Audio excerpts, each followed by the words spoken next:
আসসালামু আলাইকুম ভিউয়ার্স, আমার আজকের ভিডিওটি হলো স্যামসাং মোবাইল ফোনের স্ক্রিনটি কিভাবে ল্যাপটপ বা ডেস্কটপ পিসিতে স্ক্রিন করানো যায়। ভিউয়ার্স, ইউএসবি কেবল কানেক্ট ছাড়া কিভাবে মোবাইলের স্ক্রিন ল্যাপটপ বা পিসিতে নেবেন সেই সিস্টেমটি আমি আজ আপনাদেরকে দেখিয়ে দিব। তাহলে চলুন শুরু করা যাক।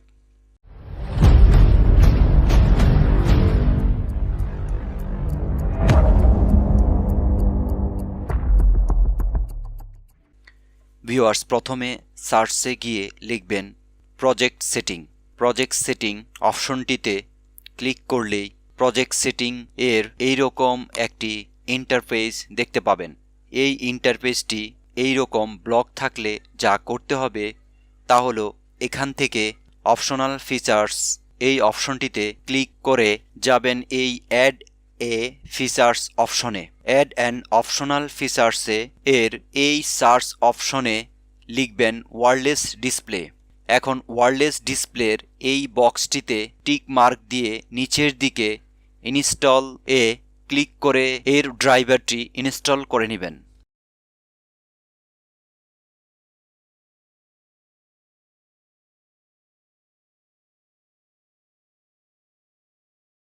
ওয়্যারলেস ডিসপ্লে ড্রাইভারটি ইনস্টল সম্পূর্ণ হয়ে গেলে প্রজেক্টিং সেটিং এর এই অপশনগুলো থেকে প্রথমে যে অপশনটি রয়েছে সেটি থেকে অ্যাভেলেবেল এভরিহোয়ার এটি সিলেক্ট করে দেব।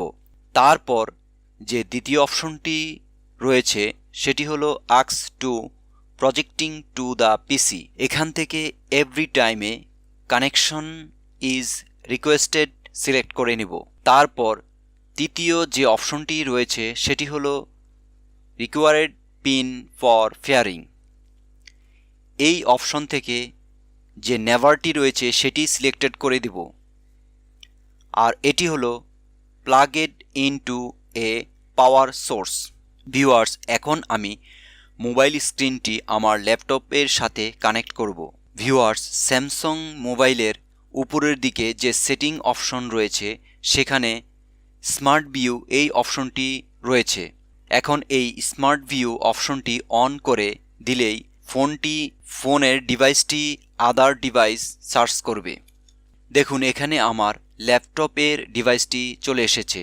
এখন ল্যাপটপ ডিভাইসের এই অপশনটি টাচ করে দিয়ে স্টার্ট নাওয়ে টাচ করে দিলেই মোবাইল স্ক্রিনটি ল্যাপটপের সাথে কানেক্ট হয়ে যাবে।